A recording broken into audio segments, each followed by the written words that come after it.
Assalamualaikum warahmatullahi wabarakatuh.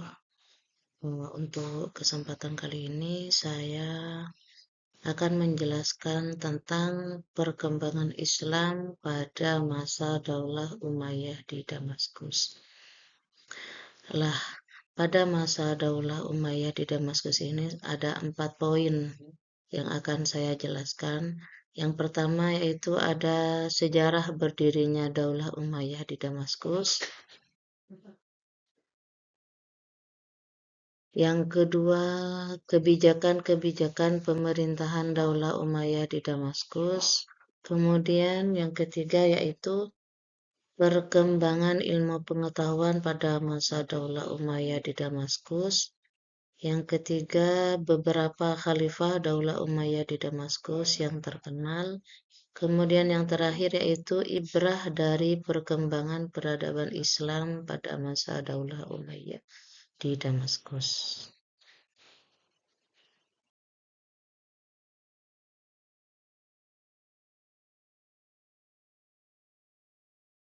Sejarah berdirinya Daulah Umayyah di Damaskus.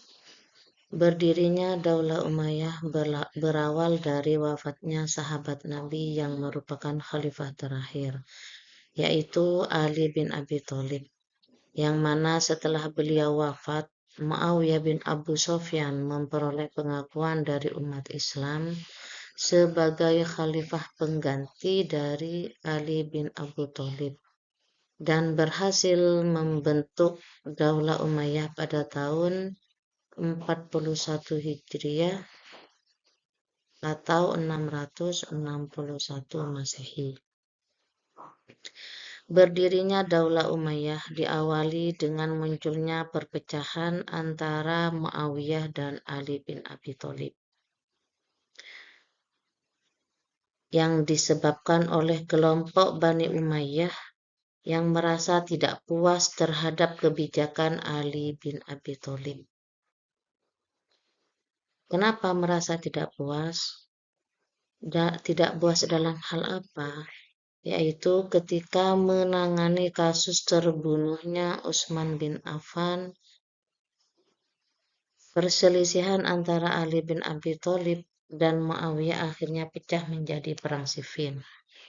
Perang tersebut diakhiri dengan peristiwa tahkim yang menyebabkan munculnya kelompok Khawarij, yaitu kelompok dari pihak Ali bin Abi Thalib yang tidak mau menerima hasil tahkim. Peristiwa tersebut berakhir dengan terbunuhnya Ali bin Abi Thalib oleh Ibnu Muljam. Sepeninggal Ali bin Abi Thalib, pemerintahan dilanjutkan oleh putranya yaitu Hasan bin Ali. Namun pemerintahan Hasan bin Ali hanya bertahan beberapa bulan saja. Kemudian diserahkan kepada Muawiyah. Peristiwa penyerahan kekuasaan dari Hasan bin Ali kepada Muawiyah bin Abi Sufyan itu dikenal dengan sebutan Amul Jamaah atau tahun bersatunya umat Islam. Sebelum penyerahan kekuasaan terjadi, Hasan bin Ali meminta beberapa syarat yang harus dipenuhi oleh Muawiyah, yaitu antara lain sebagai berikut. Yang pertama yaitu Muawiyah harus berjanji menjaga nama baik Ali bin Abi Thalib dan keluarganya. Kemudian yang kedua yaitu Muawiyah harus menjaga keselamatan Hasan bin Ali beserta keluarganya. Yang ketiga yaitu jika Muawiyah wafat, kekhalifahan harus diserahkan melalui musyawarah di antara kaum muslimin. Yang keempat merupakan persyaratan yang terakhir yaitu pajak tanah di negara Ahwas diserahkan kepada Hasan setiap tahun. Muawiyah diwajibkan menyerahkan uang sebesar 2 juta dirham kepada Husain adiknya.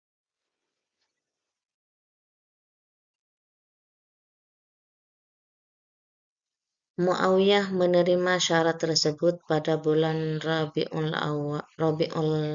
Akhir tahun 41 Hijriah atau 661 Masehi. Sejak saat itu, secara resmi pemerintahan dipegang oleh Muawiyah. Kemudian ia memindahkan pusat kekuasaan dari Madinah ke Damaskus. Poin kedua yaitu mengenai kebijakan pemerintahan Daulah Umayyah di Damaskus. Apa saja kebijakan-kebijakan yang diterapkan oleh Muawiyah, oleh para khalifah Muawiyah di Damaskus? Yang pertama yaitu mengenai Khalifah Muawiyah bin Abu Sufyan. Apa saja kebijakannya? Yaitu memperluas wilayah di 3 wilayah. Di antaranya yaitu ada Afrika Utara, India, dan Bizantium. Yang kedua yaitu membentuk departemen dan duta. Kemudian kebijakan yang ketiga yaitu mengangkat beberapa profesional dalam bidang administrasi keuangan dari orang-orang Bizantium. Kemudian ada lagi kebijakan dari khalifah lainnya. Yang pertama Muawiyah bin Abu Sufyan. Ini Muawiyah bin Abu Sufyan ini juga menambahkan kebijakannya, yaitu tenaga profesional administrasi keuangan dan tata usaha dari Bizantium dipekerjakan dalam pemerintahan Daulah Umayyah. Kemudian khalifah yang kedua yaitu Marwan bin Hakam. Kebijakan dari Marwan bin Hakam ini mengenai mata uang ditetapkan sebagai alat resmi pemerintahan untuk barter atau alat tukar. Kemudian yang ketiga yaitu Khalifah Al-Walid bin Abdul Malik. Kebijakannya yaitu mengirimkan pasukan Islam ke Andalusia atau Spanyol. Yang terakhir ada Umar bin Abdul Aziz, yang mana kebijakannya yaitu memberikan pemerintah kepada gubernur Madinah untuk memerintahkan masyarakat Islam di Madinah dan sekitarnya untuk menghimpun, menyelesaikan, dan menyempurnakan hadis. Nah, pada masa Daulah Umayyah di Damaskus, Islam mencapai wilayah yang paling luas dalam sejarahnya, serta mengalami pasang surut juga. Pada saat itu, umat Islam terpecah menjadi 3 golongan besar, yaitu ada golongan pendukung Bani Umayyah, kemudian yang kedua ada golongan pendukung Ali bin Abi Thalib, dan yang ketiga yaitu golongan pendukung Khawarij. Siapakah golongan pendukung Bani Umayyah? Golongan pendukung Bani Umayyah ini terdiri dari penduduk Syam atau Suriah, Mesir, dan daerah sekitarnya. Golongan ini berpendapat bahwa khalifah tidak harus berasal dari orang Quraisy dan keturunan Bani Umayyah, dan keturunan Bani Umayyah lebih berhak menjadi khalifah. Golongan ini tidak tidak memperbolehkan selain dari keturunan dari Bani Umayyah untuk menjadi khalifah. Sedangkan golongan kedua yaitu pendukung Ali bin Abi Thalib. Golongan ini terdiri dari penduduk Irak serta sejumlah kecil masyarakat Mesir. Mereka berpendapat bahwa khalifah harus berasal dari orang Quraisy dan Ali bin Abi Thalib serta keturunannya itu lebih berhak menjadi khalifah. Untuk golongan ini, mereka berpendapat bahwa khalifah harus berasal dari orang Quraisy dan Ali bin Abi Thalib serta keturunannya itu lebih berhak menjadi khalifah. Sedangkan golongan yang ketiga yang merupakan golongan terakhir yaitu golongan pendukung Khawarij. Golongan ini adalah golongan orang yang keluar dari barisan atau tidak mendukung Ali bin Abi Thalib dan Muawiyah. Golongan ini berpendapat bahwa Ali bin Abi Thalib dan Muawiyah telah keluar dari jalur Islam setelah peristiwa Tahkim. Golongan ini berpendapat bahwa khalifah adalah hak tiap-tiap orang Islam asalkan memenuhi syarat kecakapan dan keagamaan.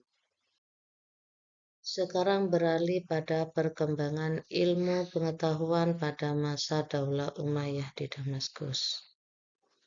Ilmu pengetahuan pada masa Daulah Umayyah di Damaskus dibagi menjadi beberapa bidang.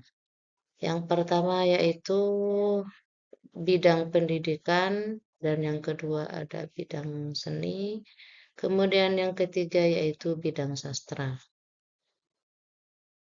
Cabang-cabang ilmu yang berkembang pada saat itu ada dua cabang. Yang pertama ada cabang ilmu pengetahuan agama, kemudian yang kedua ada cabang ilmu pengetahuan.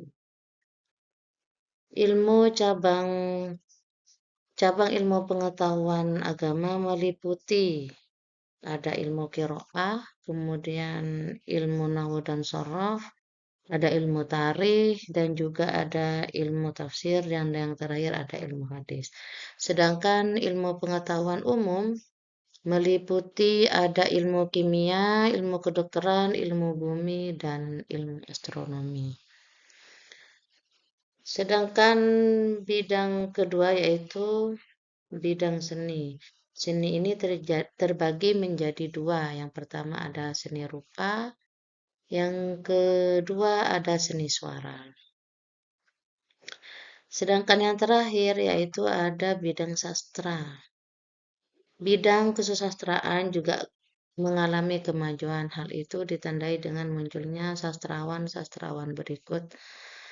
Ada Qais bin Mulawah, ada Jamil Al-Uzri, kemudian sastrawan yang ketiga ada Al-Akhtal, sastrawan yang keempat ada Umar bin Abi Rabi'ah, yang kelima Al-Farazdak, yang keenam Ibnu Muqaffal, sedangkan sastrawan yang terakhir yaitu Jarir.